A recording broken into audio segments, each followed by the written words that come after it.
할렐루야. 할렐루야. 오늘 누가복음 41번째 시간입니다. 회당장 야이로의 딸을 살리신 예수님이라는 제목으로 하나님 말씀을 증거하도록 하겠습니다. 한번 따라해 볼까요? 야이로는 사람 이름입니다. 회당장은 직책입니다. 오늘 본문에 속해 있는 누가복음 8장 40절부터 56절 말씀에 두 가지 사건이 연속해서 소개가 되고 있죠. 우리가 살펴볼 말씀은 예수님께서 회당장 야이로의 딸을 살리신 사건이고요. 또 지난주에 살펴본 대로 혈류병 여인을 치료한 사건이 그 중간에 끼어 있습니다. 그래서 오늘 우리는 본문에서 회당장 야이로라는 사람의 그 특별한 믿음을 발견하게 되는데요. 하나님의 기적을 눈으로 보고 몸으로 체험한 그 사람입니다. 오늘 오늘 이 야이로의 모습을 통해서 우리의 모습을 살펴보고 하나님의 음성을 듣는 그런 시간을 갖고자 합니다. 하나님께서 우리에게 큰 은혜 주시기를 주의 이름으로 축원드립니다. 먼저요, 회당장 야이로의 문제가 무엇인가 하는 거예요. 야이로라는 사람은 앞에서 말씀드렸듯이 회당장이었습니다. 41절에 나오죠. 이 회당은요, 이스라엘이 바벨론에 의해서 나라가 망했을 때 예루살렘 성전이 다 파괴되어 버리고 말았습니다. 그 백성들은 다 포로로 끌려가서 뿔뿔이 흩어졌죠.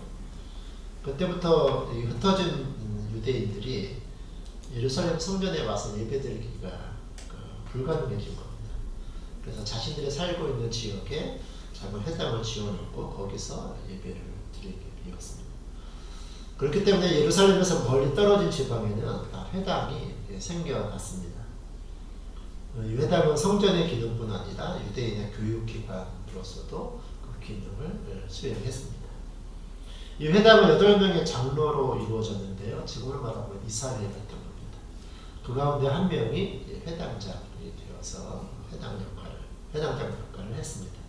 이 회당장은 성직자는 아닌데요. 회당을 관리하고 책임을 지고 있는 그런 사람입니다. 그리고 그 지방의 원로들이 이 회당장이 되었겠죠. 따라서 이 회당장은 유대 사회에서 인정받는 그런 사람이었고요. 존경받는 사람이었습니다. 나름대로 유대 사회에서 성공한 사람입니다. 그런데 여러분, 사람들로부터 존경받고 성공했다고 해서 아무 문제가 없는 건 아니죠. 남들이 볼 때는 굉장히 행복해 보이는데 꼭 그런 것만은 아닐 것 같아요. 우리가 성공하고 돈이 있으면 우리 삶의 많은 문제가 해결되는 것은 사실입니다만 그렇다고 해서 꼭 인생이 행복한 것만은 아닙니다. 오늘 본문의 회당장 야이로가 바로 그런 사람이에요. 언제부턴가 그의 인생에 큰 문제가 찾아오기 시작했습니다. 그것은 그 회당장이 12살 된 어린 딸이 죽게 된 겁니다. 42절 그렇게 나오죠. 이 목숨과도 같은 사랑하는 딸이 병에 걸려서 서서히 죽어가고 있었습니다. 불치병인 것 같아요. 추측하건대 백혈병 아닐까? 이런 제 생각이에요. 자녀가 많아도 자녀 중에 한 명이 아프면 부모들이 얼마나 철렁합니까? 부모에게 자식은 목숨과 같잖아요. 그런데 하나밖에 없는 외동딸이 아픈 겁니다. 아픈 정도가 아니라 죽어가고 있는 거예요. 아마 이런저런 좋다는 약은 다 사용했을 거고 유명한 의사들 다 찾아봤을 겁니다. 소용이 없었어요. 여러분이 죽어가는 딸을 바라보는 이 회당장 야이로의 마음이 어떨까요? 상상이 가시나요? 아마 이 세상에서 겪는 가장 큰 고통을 겪고 있지 않았을까 싶어요. 그런데 여러분, 성경은 우리들 모습을 보여주는 하나님 말씀이라고 했잖아요. 이 회당장 야이로가 바로 우리들 모습이에요. 여러분, 이 회당장 야이로는요, 열심히 성실하게 그렇게 살았을 거예요. 그러니까 유대 사회에서 어느 정도 성공도 하고 존경받는 위치까지 올라갔지 않습니까? 결혼해서 가정도 이루고 또 예쁜 딸도 낳고 특별히 부족함이 없이 그렇게 행복하게 나름대로 살고 있는 그런 사람이었습니다. 근데 우리 인생이 그렇게 충분하면 얼마나 좋은가요? 우리 인생이라는 게 그렇지가 않더라. 그죠?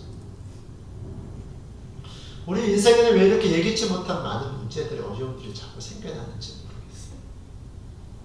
성경에서도요. 시편 90편 10절에 보니까 그 연수의 자랑은 수고와 슬픔뿐이라고. 우리가 나중에 누구한테 얘기하면 말도 말라고 그러면서 산다는 거예요. 전도서 2장 23절에 일평생에 근심하며 수고하는 것이 슬픔뿐이라. 아무리 수고하고 근심해도요. 결국은 결과가 슬픈 거예요. 그의 마음이 밤에도 쉬지 못하는 그 밤이라도 좀 푹 자면 좋겠는데 그것도 잘 안 돼요. 근심이 쌓여가지고 이리 지쳐 저리 지쳐. 목사님 깊은 잠 한번 자는 게 소원이에요. 그런 분들이 많아요.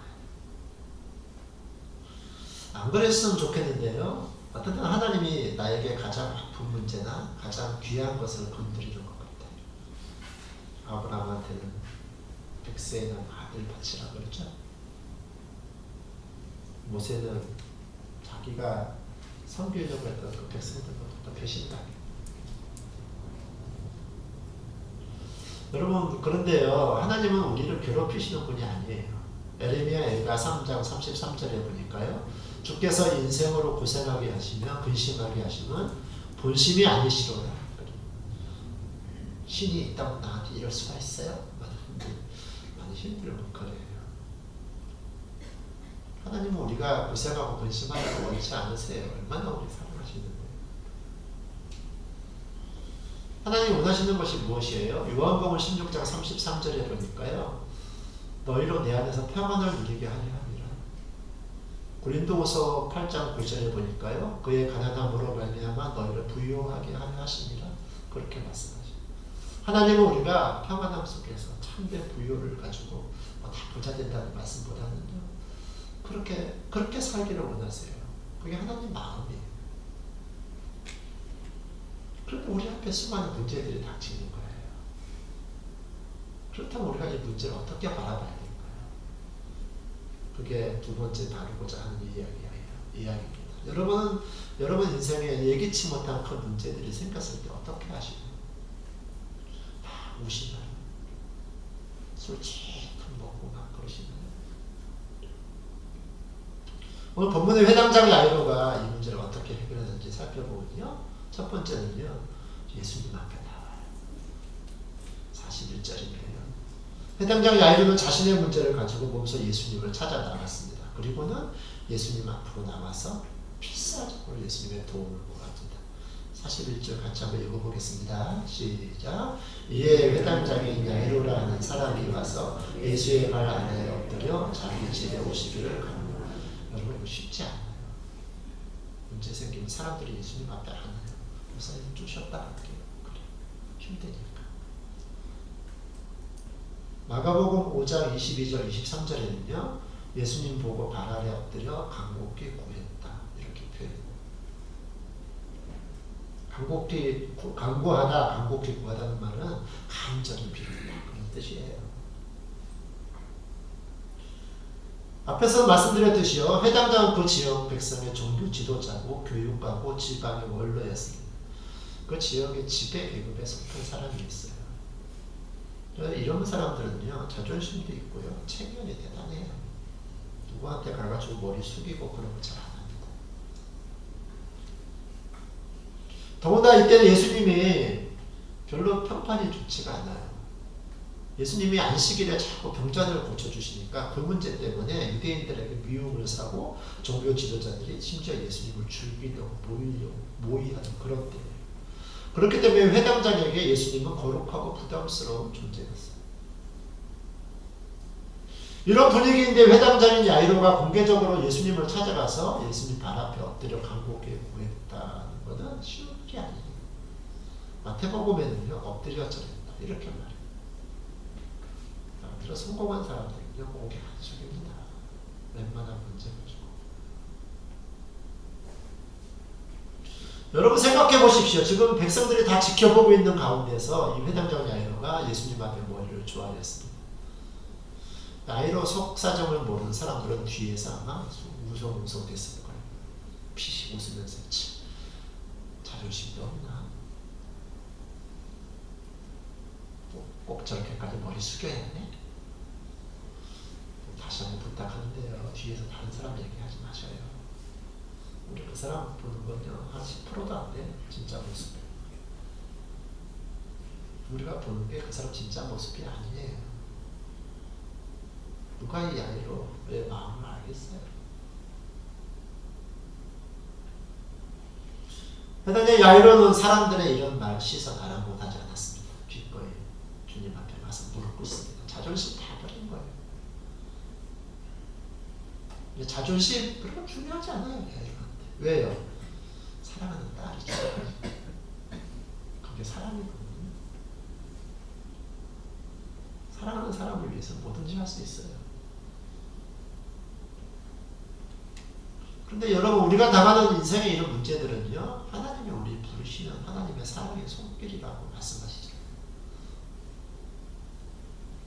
우리한테 인생의 이런 어려움과 고난이 찾아오지 않으면 우리가 무릎 꿇지 않아요. 하나님 안 찾습니다. 하나님 안 계셔도 내가 잘 살거든요.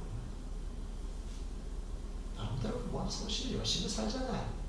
여기 인생을 최선을 다해서 살지 않는 분이 여기 어디 계세요? 여러분들은 아마 힘을 다해서 그렇게 성실하게 살고 계시잖아요. 열심히 살면 돼.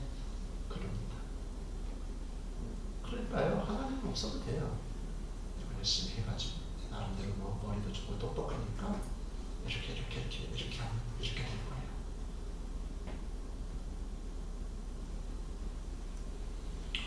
근데 그렇게 잘 안 되죠? 잘 안 돼요. 그래서 하나님이 우리를 탁꺾으셔. 야, 네 계획대로 안 되잖아. 내가 도와줄게. 부르신다고요. 근데 끝까지 안 가요, 하나님 앞에. 웬만해서는 안 가요. 이 자리에 우리 계신 우리 성도님들이요. 그런 인생의 큰 굴곡들을 겪으면서 여기 앉아 계시잖아요. 그죠? 믿음의 사람들은 우리 인생에 찾아온 절망적인 고난을 통해서 예수님 앞에 무릎을 꿇게 되고 기도하게 되고 하나님의 도우심을 구하는 자 되고 진실한 신앙으로 거듭나고 고난이 오면 다른 사람들을 막 수용하고 싸우고 막 그러잖아요. 하나님의 사람들은 자기를 돌아오고 그래요. 요즘 하나님 앞에 무릎 꿇을 생각 안 합니다. 야고보서 4장 6절에 하나님께서 겸손한 자에게 은혜를 주신다고 그렇게 말씀하셨어요. 이 시간 하나님 앞에 마음에 무릎 꿇는 시간 되시기를 축원드립니다. 이게 대단한 거예요. 여기서부터 시작이 되는 거예요. 하나님 저 죄인이에요. 저 도와주세요. 이런 하나님 앞에 예수님 앞에 나오는 거예요. 두 번째는요. 믿음으로 예수님 앞에 나갔어요. 여러분 지금 회당장 야이로가 예수님을 자신의 집으로 초청했습니다. 왜요? 죽어가는 자신의 외동딸을 살리기 위해서. 이것은 죽어가는 자신의 딸을 살릴 수 있는 길은 예수님밖에 없다는 믿음이 있었기 때문이에요. 그래서 41절, 42절에 보니까 딸 앞에 엎드려가지고 간구하면서 우리 집에 좀 가자고. 우리 딸이 지금 죽어가고 있다. 마가복음 5장 23절에서는요. 똑같은 사건을 간곡히 구하여 내 어린 딸이 죽겠니었사오니 손을 얹어서 구원을 받아 살게 하소서. 예수님 앞에 구해요. 예수님 아니면 안 된다는 거예요. 예수님이 오셔야 된다는 거예요. 예수님만 우리 딸을 살릴 수 있다는 거예요. 다 해봤는데 안 된다는 거예요. 이게 믿음이죠? 이게 믿음이에요. 여러분들은 교회에 또 하나님 앞에 나오시고 어떤 마음으로 오시나요? 회당장 예수님, 회당장 야이로처럼 예수님 아니면 안 됩니다. 예수님 저를 좀 만나주세요. 저를 좀 만져주세요. 그래야 내 문제 해결됩니다. 이런 마음으로 주님 앞에 찾아 나오시기를 축원드립니다. 그게 믿음이에요. 그런데요, 우리가 이런 믿음 가지고 주님 앞에 나가려는데 방해자가 나타나요.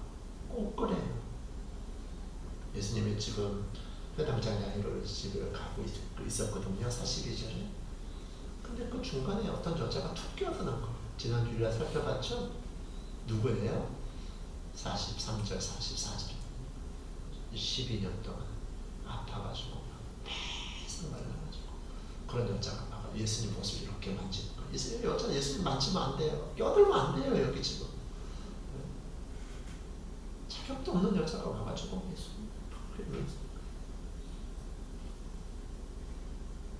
그런데요, 가면 누가 내 옷 만졌구나, 지금 말았나 보다. 그래서 그냥 가시면 되잖아요. 야이로의 집으로. 지금 급해요. 예수님께서 또 멈추시더니, 야, 누가 내 옷 만졌니? 아니에요, 예수님. 사람들이 많아서 그래. 아니야, 내 능력이 나갔는데. 여자가 제가 만졌어요. 그래, 너가 만졌구나. 이러면서 예수님이 그 자리에 멈춰 서셔가지고 이 여인하고 막 얘기를 주고받는 거예요. 꽤나 긴 시간이 야이로 집에 가다가 이 여인 때문에 중단했어요. 야이로가 옆에서 속이 탔겠죠. 지금 내 딸이 지금 죽어가고 있는데 지금 빨리 가야 되는데 저 여자가 왜 나타나가지고. 이 여인이 야속했을 거예요. 또 예수님은 뭐 그렇게 말씀을 길게 하시는지, 야, 내가 지금 야이로의 집에 가야 되니까 조금만 기다려. 나중에 또 보자. 너 병 낫지? 알았어. 그럼 빨리 가. 이러면 얼마나 좋겠어요. 뭐 안 가도, 야, 누가 날 만졌냐? 이러고 예수님이 또 막 길게 얘기를 하시는 거예요. 길에서. 아니나 다를까? 절망적인 소식이 야이로한테 들려왔습니다. 49절 읽어봅시다. 시작. 아직 말씀하실 때 회당장의 집에서 사람이 와서 말하되 당신의 딸이 죽었나이다. 선생님을 더 괴롭게 하지 마소서. 왜 하나님이 하시는 일은 왜 이렇게 늦나 모르겠어요. 정말 어떤 사람은 답답해요. 좀 하는 거 좀 빨리 좀 해결 좀 해주시지. 최악의 사태가 벌어진 겁니다. 끝나버렸어요. 야이로의 종들조차도 선생님 더 괴롭히지 말라. 당신의 딸이 죽었다. 회당장이 얼마나 절망했을까. 내가 이 딸 하나 살리려고 내 자존심 팍 버리고 사람들 다 본 앞에서 그냥 머리 숙이는 그냥 방해자의 여자가 하나 나타나가지고. 여러분, 예수님이 왜 이렇게 빨리 안 가고 여인하고 막 얘기하고 막 그러셨을까요? 예수님 이렇게 이러다가 야이로의 딸이 죽을지를 모르셨을까요? 저는 아니라고 생각해요. 어쩌면 예수님이 고의로 시간을 지체하셨을 거예요. 일부러 혈류증 앓은 여인과 대화를 길게 하셨을 거예요. 왜요? 은혜를 받으려면 큰 믿음이 필요해요. 그래서 예수님이 이렇게 말씀하세요. 50절에 예수께서 들으시고 이르시되 두려워하지 말고 믿기만 하라. 그리하면 딸이 구원을 얻으리라. 야이로에게 무엇을 요구하셔요? 믿음을 요구하셔요. 너 절망했다고? 끝이라고? 아닌데. 두려워하지 마. 믿음을 가져. 이렇게 말씀하세요. 이 말씀을 딱 들은 야이로가요, 교통사를 갔다고 예수님 무슨 말씀하시는 거예요? 끝났어요. 그랬을 텐데요. 아니에요. 이 사람 믿음의 사람이었어요. 자, 이런 분들은 참 귀해요. 예수님이 해주신 그 말씀을 붙들고 이 회당장 야이로가 흔들렸던 마음을 다잡습니다. 그래, 예수님이만 살려주실 거예요. 혈류증 여인을 향해서 원망하지 않았어요. 막 쫓아가서 멱살을 잡고, 야! 네가 왜 예수님 중에서 일이 나타나가지고 자격도 없는 이 여자가 그냥, 제가 이 여자라고 말했지만 뭐 이렇게 말하지 않을 거예요. 욕하면서. 하지 않았어요. 그리고 예수님 뭐 이 말이 그렇게 길어요. 이제 안 오셔도 돼요. 이제 끝났어요. 이제 장례나 치를 거예요.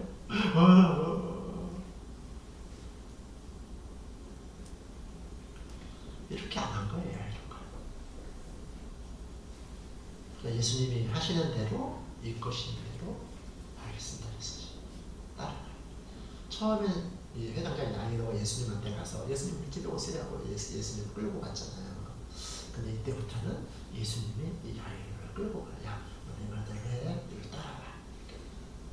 두려워하지 마. 이게 믿음이에요. 이게 방해를 이겨내니까요. 예수님이 나를 끌고 가는 거예요. 예전에는 내가 예수님만 끌고 갔거든요. 예수님 이렇게 해놓으세요. 이 문제 해결해 주세요. 이랬는데요. 믿음이 딱 생기니까 예수님 마음대로 하세요. 이런 집에 도착해 보니까 야단 났어요. 52절에 모든 사람이 아이를 위하여 울며 통곡하며 통곡하고 있어요. 이게 우리 인생의 모습이에요. 절망 앞에서 울 수 있는 것밖에 우리가 할 수 있는 게 뭐가 있나요? 하지만 사람들이 끝났다고 생각할지 모르지만 예수님이 끝났다고 하지 않으셨어요. 그 끝난 거 아니에요. 아마 이 상황만 보고 여기서 야이로가 그의 믿음의 기대를 접었다면 예수님의 역사는 일어나지 않을 것이 분명합니다. 여러분, 하나님 앞에 나의 문제를 놓고 기도하는 중에 아주 비관적이고 안타까운 결론으로 상황이 끝난 것 같을 때 여러분 어떻게 하시나요?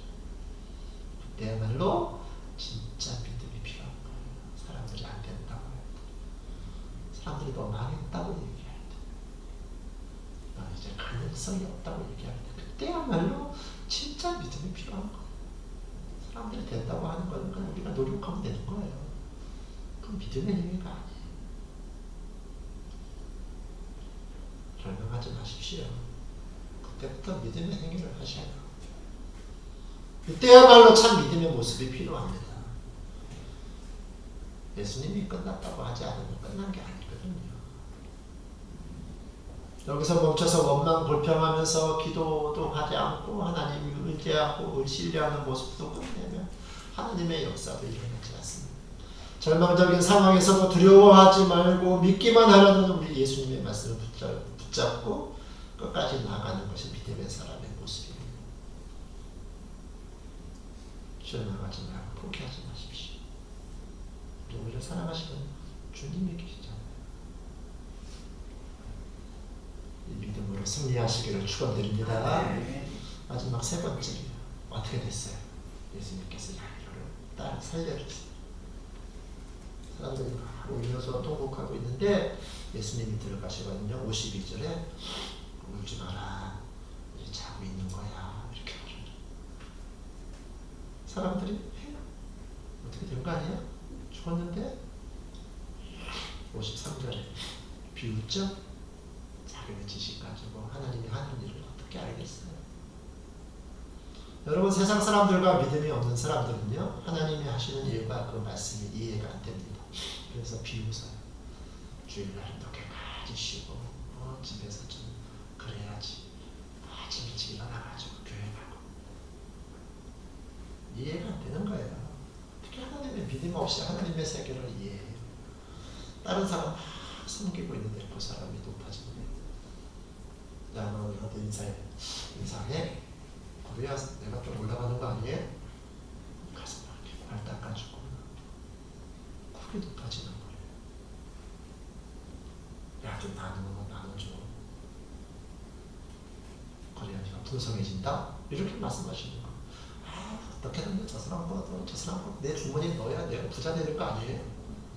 주님은 뭐 나눠주라고, 흘려보내라고. 그게 진정한 부유함이라고. 이해가 안 돼요. 세상 사람들하고는 믿음 없으면 그게 이해가 안 되는 거예요. 고난의 길을 가는데 기쁘대요. 이 말이 돼요. 네? 좁은 길을 가는데 막 기쁘대요. 찬송하면서 갑니다. 세상에 줄 수 없는 평안을 주신다는 이야기잖아요. 이거 어떻게 이해가 될까요?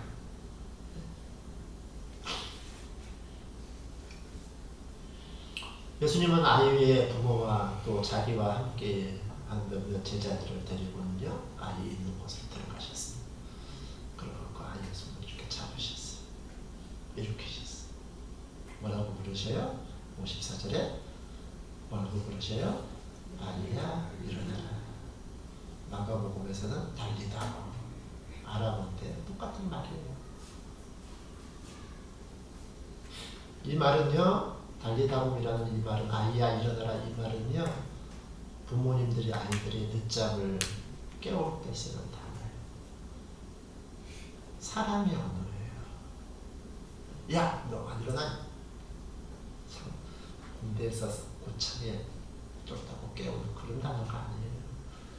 또 뻗쳐! 일어나라.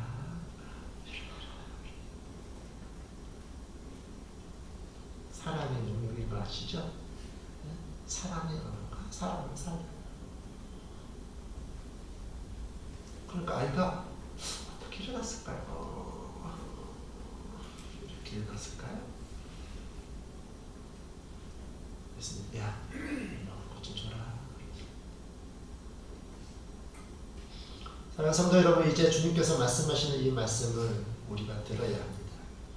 우리 가정마다, 심령마다 이 말씀이 들려져요. 아이야, 일어나라. 그래서 우리가 일어나야 돼요. 원망과 불평의 자리에서, 슬픔과 절망과 좌절의 자리에서, 부정과 제약의 자리에서 일어나십시오. 말씀 듣고. 나는 끝이야. 아니면 나 이렇게 살아야 돼. 이러지 마세요. 사람 변하긴 뭘 변해. 사람들이 깜짝 놀래요. 56절에 보니까요. 그 부모가 놀라는지. 마가복음 5장 42절에 보니까요. 사람들이 곧 크게 놀라고 부모님도 놀라고 사람들도 놀라고 하나님의 말씀을 듣고 거기에 반응했더니 이런 역사가 일어났어요. 말씀을 맺겠습니다. 여러분, 우리 인생의 수만 가지 문제들이 우리를 짓누르고 우리를 낙심하게 하고 절망하게 하고 그렇죠? 인생이 쉽지가 않아요. 그래서 어떤 분들이 우리 교회에 오실 때는 이렇게 나름대로 이렇게 깨끗하게 예쁘게 한 것이잖아요. 그 모습 진짜 모습 아니라고 말씀드렸죠. 가끔가다 그 성도님이 내가 평상시에 알고 있던 그 성도님이 여러분을 좀 당황스럽게 하고 이상한 말도 하고 그럴 수 있어요. 왜 그럴까요? 힘들어서 그래요. 그때 얹혀서 왜 저래? 이렇게 말고요. 아, 많이 힘들구나. 이렇게 생각하죠. 힘들어요. 여러분 옆에 계신 분이 얼마나 힘든지 몰라요. 그게 우리 인생이에요. 근데 이런 인생에 예수님이 찾아오셔서 우리 손 내밀어 주면서 붙잡아 주시고요. 달리다고 일어나라. 또 거기 좌절하고 거기에서 절망하고 살 존재가 아니야. 너는. 내가 너를 귀하게 쓸 거야. 두려워하지 말고 믿기만 해라. 일어나라. 오늘 우리에게 주신 말씀이에요. 이 힘든 시대에 회당장 야이로와 같은 믿음을 가지고 하나님의 기적을 일으키는 저와 여러분 되기를 주님의 이름으로 축원드립니다. 축원드립니다. 복음 썩은